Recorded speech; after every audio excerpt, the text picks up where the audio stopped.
Good evening, everyone, and welcome to my class. Now, my topic is Industrial Revolution. As you know, that is this is class 10. So, history में बहुत सारे changes आए हैं. History में हम लोग बहुत ये जो मैं चैप्टर पढ़ा रही हूँ बहुत बड़ा है. So, let's start the topic.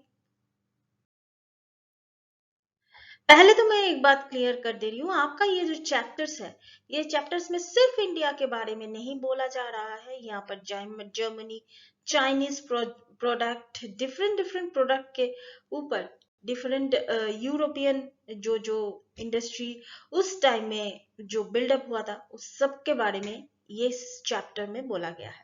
So, proto-industrial is the refer to the phase of the existed even before the factories began in England and Europe.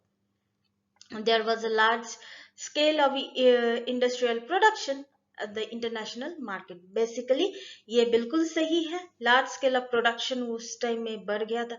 Europe moved to the countryside, supply money, peasants and the artisan requesting to the produce and the international market. Merchants were restricted to expand their production within towns because rulers granted different, that is the guilds of the monopoly to the produce the trade to the specific product. So merchants जो कर रहे थे limited production के ऊपर काम कर रहे थे, स्पेसिफिक प्रोडक्ट के ऊपर काम कर रहे थे. So the proto industrial system was thus a part of the that is the part of the network of the commercial exchange controlled by the merchant. ये है फैक्ट्री का एक पिक्चर जो मैं गूगल से डाउनलोड किया है. So now, in 1730, early factories in England were set up. 1730 तक इंग्लैंड में फैक्ट्री सेटअप हो गया था. But only the late of 18th century, the number of the factories multiplied. Cotton was the first symbol of the new era, and its production boomed in the late 19th century. That is the Richard created Arkwright created the cotton mills. इससे आपको small जो MCQ या फिर short question आ सकता है कि who created the cotton mill. So that is the answer will be Richard Arkwright. So इसमें machines were set up and the all processes were the brought together under the roof and management. The piece of industrial change. First, क्या क्या change हुआ था? In Britain, most of the dynamic industry like cotton metals, इसके ऊपर industry हुआ था in 1840s में, followed by the इसके बाद आयरन एंड स्टील का जो इंडस्ट्री हुआ था वो शुरू हो गया था. Secondly, the new industry found difficult to the displace of the traditional industry. Third, the piece of changes, that is the traditional industry was not the set of the steam power cotton or the metal industry, but they did not remain entirely, that is the stagnant either. So fourth, technological changes occurred slowly. So technologically जो changes आ रहा था वो धीरे धीरे धीरे धीरे आ रहा था. James Watt, that is improved, that is the steam engine. ये आपके short question में आ सकता है. Who improved the steam engine produced, that is the new concern of the patented of the new engine in 1781. His industrialist friend Matthew Boulton manufactured the new model. Steam engines were used in any industries. That is, steam engines were not used in any industries until much later than the century. इसके बाद हम लोग बात करेंगे hand labour and the steam power के बारे में. आप लोग एक चीज तो जानेंगे, जितना मशीन का आप यूज करेंगे उतना ही लेबर कम होता जाएगा, ये जाहिर सी बात है। पहले बहुत सारी चीज, बहुत सारे फैक्ट्रीज, आप इंडिया के ही बारे में बात कीजिए, बहुत सारी फैक्ट्रीज जो होते हैं, बहुत मैन पावर लगता था, लेकिन जब से कंप्यूटर आ गया है, मैन पावर घट गया है। So there was a shortage, no shortage of human labor in Victorian Britain. Industrialists had no problem to the labor shortage or the high wage cost. Instead of the machine industries required to the large capital investment. जाहिर सी बात है, जितना आप मशीन लाएंगे उतना ही लार्ज कैपिटल आपका इन्वेस्टमेंट होगा। The demand of for labour was the sensational in many industries, in all such industries where the production, that is the fluctuated with the season industrialist usually preferred hand labor, employing workers for the season. Life of the workers क्या हो गया था, that is life of the worker depends on the market to get the job. Workers should have the existing networks of friendship and kin relation in the factory। जो kin relation मतलब मैं काम कर रही हूँ, मेरा भाई काम करेगा, मेरे अगर मैं काम कर रही हूँ तो मेरा बेटा या फिर बेटी काम करेगी। Till the mid of the 19th century, it was difficult to work for the finest job.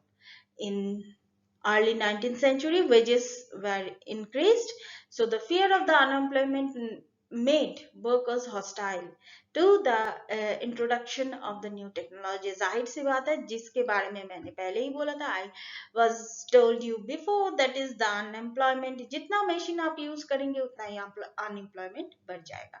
After 1840, building active intensified and the cities opening under the great opportunities for the employment road, where the wooden new railway station come up, railway lines are extended, tunnel dug, drainage systems, sewers laid, rivers embarked। So the age of the Indian textile, Indian textile का अब India के बारे में हम लोग थोड़ा बहुत जानेंगे। In India silk and cotton goods dominated in the international market textile. जाहिर सी बात है, a very variety of the Indian merchants and the banker were involve to the network of the export trade. By the 1750s, this network controlled by the Indian merchant was the breaking down। Two European companies came to the power। British तब तक आ चुका था, first securing the variety of the concessions for local courts, then the monopoly right to trade। The shift from of the old port new ones was the indicator of the growth of the colonial power। European companies controlled total, actually क्या है, सब कुछ European company after 1750 में 50 के बाद सब कुछ European company अपने अंदर ले चुका था। So many old trending houses collapsed and those who wanted to survive had to operate within a network shaped by the European trending companies। Manchester come to India, तो मैनचेस्टर 1972 में Henry Patullo said that is the demand of the Indian textiles could never reduce since no other nation, that is the produce good at the same quality। But unfortunately, to the beginning of the 19th century, India witnessed to the decline of the textile export।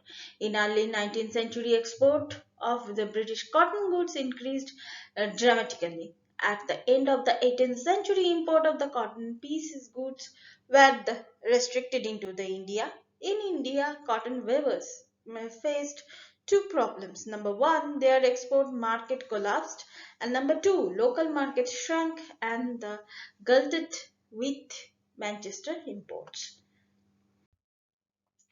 Factories come up 1852 में, first cotton mill Bombay set up, and 1862 में more mills were set up in India, and 1855 में another mill set up in Bengal, and after 7 years in 1862 in in the 1860s, North India is aligned main was started in Kanpur, and the year of the later, the first cotton mill of Ahmedabad was set up.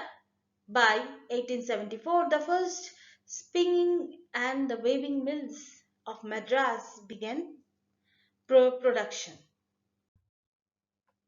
The early entrepreneurs. The history trade started from the late 18th century, where the British of the India began to the exporting opium of the China to took tea from the China to England. ये तो हम जानते ही रहे T हम लोग China to England में हम लोग एक्सपोर्ट करना शुरू कर दिए थे. Some of the businessmen who were involved to the trade has the vision of the development industries enterprises in India.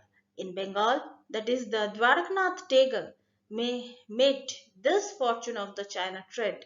In Bombay, Paris's like that is the Dinshwa Petit and the Jamshedji Naurodji Tata built the huge industry enterprise in India. Seth Hukumchand, a Marwari businessman, set up the first industrial jute mill in Calcutta in 1917.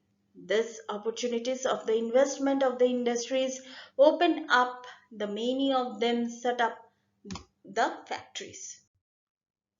The peninsular industrial growth कैसे हुआ था?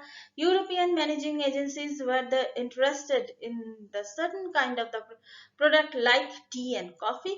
They established the tea and coffee plantation and they invested in mining, indigo and the jute. These products are used only to export to the purpose. So the late 19th century में India का बहुत सारा businessman इस business का जो setup है that is the tea coffee indigo mining ये setup में वो लोग इंटरेस्ट दिखाना शुरू कर दिया था. Then here produced the India spinning mill was used to the handloom weavers in India or exported to the China.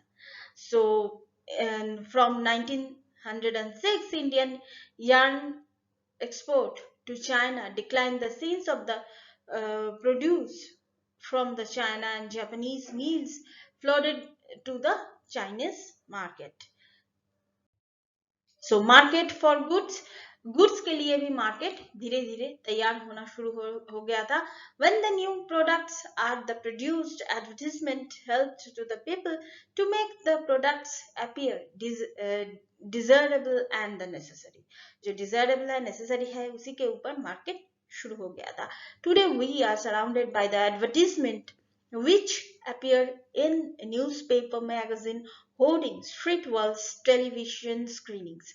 From a very beginning of the industrial age, advertisement played a part of the expanding of the marketing for products in shaping of the new consumer culture.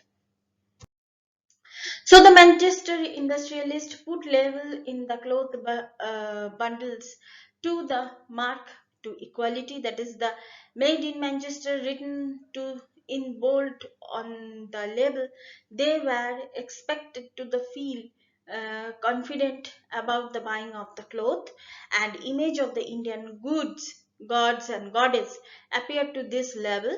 Printing the calendar to the start of the manufacturing popularise this products. Some products में तो हम लोग जैसे धर्म को अपने culture को बहुत ज्यादा मान्यता देते थे, तो इंडियन कल्चर का आप देख ही रहे हैं इसका जो प्रिंट होना शुरू हो गया था, कैलेंडर्स शुरू हो गया था प्रिंट होना. That is the figure of the goddess of the sale of the new products. Later advertisement become the vehicle of the nationalist message for the Swadeshi. So now we are talking about the conclusion. The age of the industries had meant major technological changes, growth factories, and the making of the new industry labor forces. And technology and the small scale production remained an important part of the industrial landscape. Definitely ये जो technology है and small scale production है वो industrialist landscape को और भी बढ़ा रहा है और इम्पोर्टेंट भी है. So thank you so much.